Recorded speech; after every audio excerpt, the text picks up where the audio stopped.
Oh, here's G&G's new bushings that they used. At first I didn't like them because they had grooves in the axle holes, but the grooves are on the very outside and about 1/3 in. So there's about 2/3 of the inside of that which supports the axles nicely. So I'm gonna use these because they're actually really nice. And these MIG gearboxes, the sector gears bushing hole is not machined and recessed into the shell. It actually sticks up really proud. So you're very limited in the shimming for that bugger there. You're very limited in the bushing for that fella there. You can't put fat bushings in there, or you don't have any shimming room for your sector. So that's the sector. Sorry, that's the spur. That's the spur that come with this gear. So that's a G&G's new design.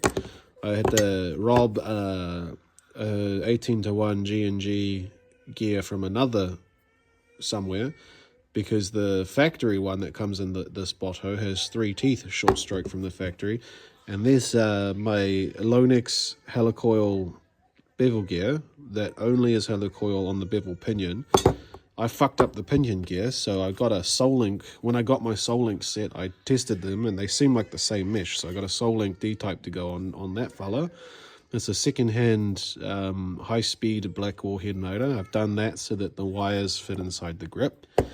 I got a nice ball bearing spring guide that comes with this gearbox. I got the nice ball bearing head on there, so the spring doesn't do anything silly. It's a 130 that I had to chop like 1.5 coils off of the end because it didn't actually have the room to compress with the ball bearings on both ends.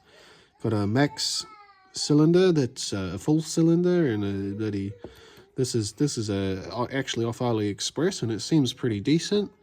The seals here are slightly tight, but I got really fucking butty springs, so it should be fine.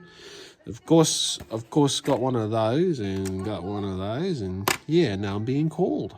And a 370 or 380 mil barrel from Unicorn Airsoft, I think they were called, from memory. They're nice barrels, but yeah, they got a 70-degree Emma hop in there.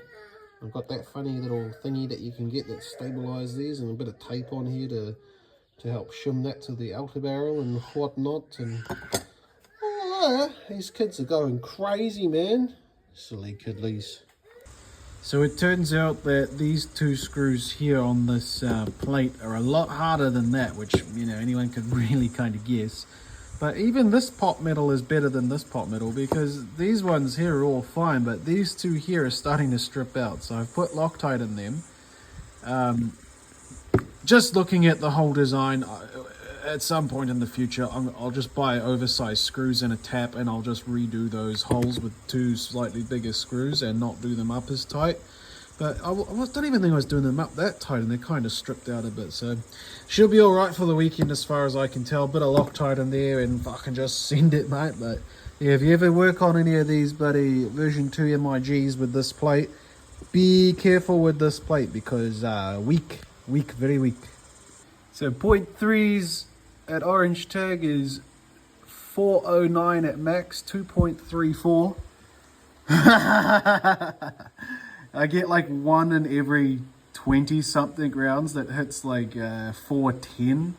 I might have to take a tiny bit off the spring, but god damn, that's close. At almost 19 rounds a second on a 7.4.